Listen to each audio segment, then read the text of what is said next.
30-32,000 vote چلو، باقی 15,000 margin کا چھوڑ دو، ڈویڈلنگ ووٹ لا لو. 30,000 جو ہے نون لیگ کے ہوتے ہیں، اچانک نظریہ بدل جاتا ہے، وہ پیپل پارٹی کے ہو جاتے ہیں، اور 30,000 جو ہے ادھر کے وہ نظریہ بدل جاتا ہے، یہاں آ جاتے ہیں. کوئی نظریاتی پالیٹکس نہیں ہے سر. ہاں بالکل صحیح ہے. لاہور کا الیکشن آپ NA-133 کا دیکھ لیں، اس میں پیپلز پارٹی کے 32,000-33,000 ووٹ جو ہیں اس کے بالکل اس کی ریالٹیز اور ڈائنامکس بالکل ڈفرنٹ ہیں اس کا. اور ہمارے کچھ دانشوروں نے کہا کہ پیپلز پارٹی پنجاب میں ریوائیو ہو گئی ہے، تو جو ہلکے کو سمجھتے ہیں یا ہلکے کی چیزوں کو سمجھتے ہیں ان کو اندازہ ہونا چاہیے یا ہوگا کہ یہ کتنی بڑی سویپنگ سٹیٹمنٹ ہے. اینی وے مجھے ایک اور معاملہ یہ ہے جو شہزاد اکبر صاحب کی پریس کانفرنس کا میں نے ذکر کیا. میں چاہا کہ نون لیگ کے ہمیں جو شخصیت ہیں جنہوں نے ہم سے کمٹ کیا وہ جوائن کر لیتے تو میں سامنے رکھتا، لیکن چلے بہرحال اس پہ گفتگو کا آغاز کر دیتے ہیں. یہ جو آج شہزاد اکبر صاحب کہہ رہے ہیں، وہ کہتے ہیں کہ جی اورنگزیب بٹ ہے، گجرات کی بیوٹیفیکیشن کمیٹی کا سربراہ تھا، گلزار احمد مر گیا، اس کے مرنے کے بعد بھی اکاؤنٹ چلتا رہا. اور یہ کہا کیا ہے شہزاد اکبر صاحب نے جو اس ڈاکومنٹ کا حوالہ دے کر بات انہوں نے کیا، جو چالان جمع ہوا ہے، کیا کہہ رہے ہیں سن لیجئے پہلے. گلزار احمد خان جو کہ چپڑاسی تھا رمضان شوگر مل میں، اس کے اکاؤنٹ کے اندر ایک چیک جمع ہوتا ہے 5 ملین کا. وہ چیک آتا ہے اورنگزیب بٹ نامی شخص کے نام سے. اس اکاؤنٹ میں ٹوٹل جو ٹرانزیکشن ہوئی ہے وہ 1 ارب روپے سے زائد کی ہوئی ہے. اس کے بعد انہی اورنگزیب بٹ صاحب کو گجرات کی بیوٹیفیکیشن ایک کمیٹی بنائی جاتی ہے، اس کا سربراہ بنا دیا جاتا ہے. گلزار احمد کے اکاؤنٹ میں سے جو شخص یہ پیسے وڈرا کرتا ہے اس کا نام ہے مسرور انور. گلزار احمد خان 2015 میں فوت ہو جاتا ہے. اس کے بعد بھی گلزار احمد خان کا اکاؤنٹ چلتا رہتا ہے اور یہی مسرور انور وہاں سے کیش وڈرا بھی کرتا ہے.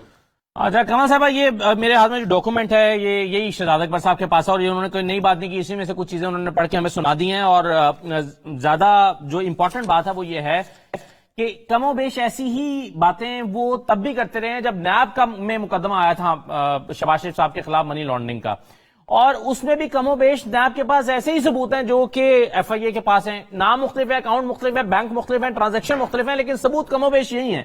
میرا سوال یہ ہے کہ 3 سال میں کیا ہوا ہے، پروسیکیوشن نے کیا کیا 3 سال میں؟ دیکھیں، سب سے پہلی بات تو یہ ہے کہ 16 ارب روپیہ اگر 14 یا 18 اکاؤنٹس میں گیا ہے، اور ایسے ملازمین کے اکاؤنٹس میں گیا ہے جو 12,800 روپے کماتے رہے ہیں، لیکن ان کے جب اکاؤنٹس میں ٹرانزیکشن ہوتی رہی ہے تو آپ سوچیں کہ 1 ارب سے بھی زیادہ کی ٹرانزیکشنز ہوتی رہیں.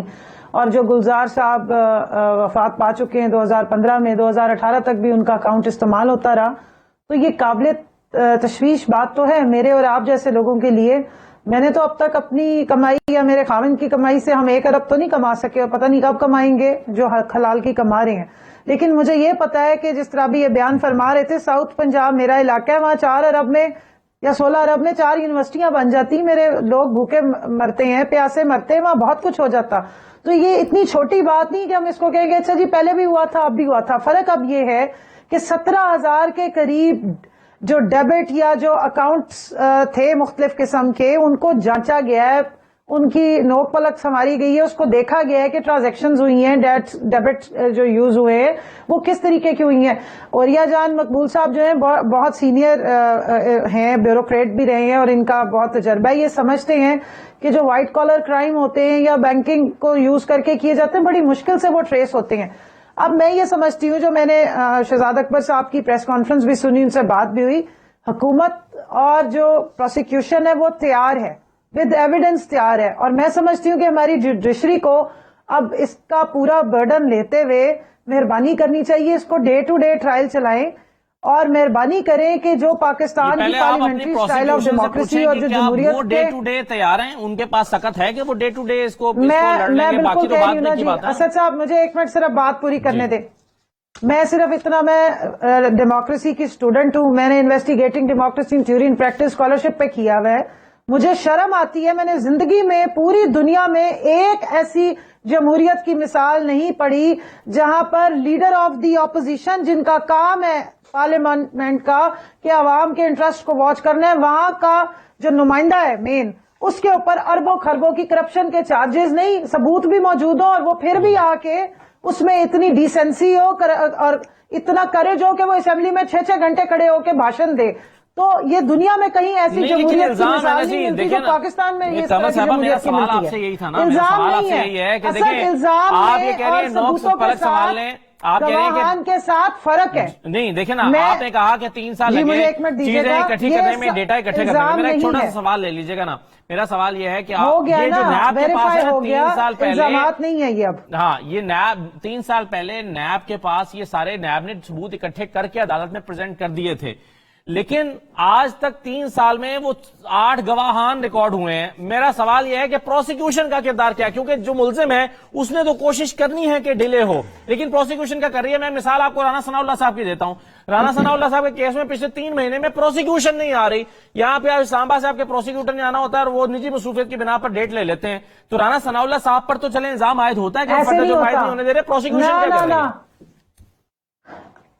اسد آپ نے ان کے اوپر پروگرام کیے. رانا ثناء، اب ہم ڈائگریس ہو جائیں گے، لیکن آپ کی رپورٹنگ میں آپ کا وی لاگ دیکھتی رہی ہوں کئی دفعہ اپنے پروگرامز کی تیاری کے لیے، اور آپ نے اس کورٹ روم کی ایویڈنس جو ہے وہ ریکارڈ کیے ہوئے کہ رانا ثناء اللہ صاحب کی طرف سے ڈیلنگ ٹیکٹکس یوز کیے گئے ہیں. مریم بی بی ڈیلنگ لیکن پچھلے 2 مہینے سے پروسیکیوشن نہیں آ رہی. اور میں سمجھتی ہوں کہ اب ہماری یہ وہ ٹائم آ گیا ہے. دیکھیں میں پاکستان تحریک انصاف کی وہ نظریاتی کارکن ہوں جس نے 15 سال کی عمر میں جوائن کی، اور یہ میری پہلی آخری پارٹی ہے کیونکہ میں اپنے نظریے پہ کھڑی ہوں، اور میری پارٹی کا نظریہ تھا احتساب. اب جو کام ہم کر سکتے تھے ہم نے کیا، لیکن جوڈیشری کو بھی رسپانسبلٹی شو کرنی ہوگی. میں سمجھتی ہوں یہ ٹیسٹ کیس ہے پاکستان کی پارلیمنٹ کا لیڈر آف دی اپوزیشن کے اوپر، یا پنجاب میں لیڈر آف دی اپوزیشن کے اوپر اتنے بڑے چارجز ہوں، اور وہ کہ جی پتہ نہیں 25 ارب روپیہ کیسے میرے اکاؤنٹ میں آ گیا. دوسرا کہ جی مجھے کیا پتا 16 ارب روپیہ میرے ملازمین کے اکاؤنٹ میں آ گیا، 27 ارب روپیہ تو آیا ہے. ٹوٹل ان کے لیے 1 ارب 2 ارب 27 ارب 50 ارب کوئی چیز ہی نہیں ہے. یہ غریب عوام کا پیسہ ہے. میں سمجھتی ہوں کہ اس کو کلیئر کرنا چاہیے. یہ اب الزام نہیں ہے، اب ثبوتوں کے ساتھ، ایویڈنس کے ساتھ، گواہان اور شہادتوں کے ساتھ چیزیں موجود ہیں. اب ان کیس کا سپیڈی ٹرائل ہونا چاہیے، اور اگر پروسیکیوشن غلط ہے تو پھر پروسیکیوشن کو بھی جواب دہ ہونا چاہیے. میں تو دونوں سائڈ کا دیکھیں، یہ ہمارے لیے بھی بہت ضروری ہے کہ اگر ملک کے ادارے، ملک کی جوڈیشری صحیح پرفارم کرے گی، ہمارا کانفیڈنس بڑھے گا، عام آدمی کا کانفیڈنس بڑھے گا. میرے پہ کیس ہوتے ہیں میں تو عدالت میں ہی جاؤں گی نا، میرے پاس تو کوئی سفارشیں نہیں ہے، میں تو وکیل کروں گی اور جا کے کیس لڑوں گی. میرا کانفیڈنس کیسے ہوگا میری عدالت پہ جب میں دیکھوں گی کہ بڑے بڑوں کے ساتھ احتساب ہو رہا ہے؟ اگر وہ صحیح ہے تو انہیں باعزت بری ہونا چاہیے. لیکن اگر انہوں نے یہ پیسہ کھایا ہے تو پھر وہ یہ ڈیزرو نہیں کرتے کہ پاکستان کی جمہوریت کا مذاق اڑائیں اور پارلیمنٹ میں کھڑے ہو کے وہاں پہ وہ اللہ کے ناموں کے نیچے کھڑے ہو کے اور بڑے بڑے وہاں پہ قصیدے ہمارے لیے اور بڑے بڑے بھاشن ہمیں دیتے رہے. یہ بس اب 2022 آ رہا ہے، اب ہمیں ان چیزوں سے ذرا باہر آنا ہے. ہماری نئی نسل ہمارا تماشا نہ دیکھے. ہم اپنے بچوں کو کیا جسٹیفیکیشنز دیا کریں یہاں رہنے کے لیے، جس رفتار سے کیسز چل رہے ہیں اس سے تو لگتا ہے کہ 2023 کے الیکشن کے as Pakistani, not as member of parliament, not میں ایز اے کامن سٹیزن جو ٹیکس پے کرتے ہیں اور اپنے ملک سے محبت کرتے ہیں، اس جمہوریت کو اسٹرینتھن کرنے کے لیے ٹائم بھی دیتے ہیں، قربانی بھی دیتے ہیں. اور ہماری یہ ڈیمانڈ ہے کہ اب ہمارے سامنے یہ کیسز کو پروسیڈ ہونا چاہیے. یہ ایویڈنس آ گیا، پروسیکیوشن پرفارم نہیں کرے گی. آپ وہاں پہ اوپن کیس میں بیٹھے ہوتے ہیں نا، آپ پھر رپورٹ کریں گے نہیں کر رہے. لیکن اگر دعویٰ کیا جا رہا ہے ایک سائڈ سے تو دوسری سائڈ کو اس کو لینا چاہیے. میں ایک چھوٹا سا بریک لیتا ہوں، میں اپنا نقطہ مزید واضح کرنے کرتا ہوں. بہتر ہوتا کہ نون لیگ اس کو ڈیفینڈ کرنے کے لیے موجود ہوتے. پروگرام میں جاوید عباسی صاحب نے ہم سے کمٹ کیا ہوا تھا، لیکن عین وقت پر پروگرام شروع ہونے سے چند لمحے پہلے انہوں نے کسی وجہ سے معذرت کی ہے. بہرحال میں اوریہ صاحب سے رائے لیتا ہوں. ایک چھوٹا سا بریک لیتے ہیں، بریک کے بعد واپس آتے ہیں.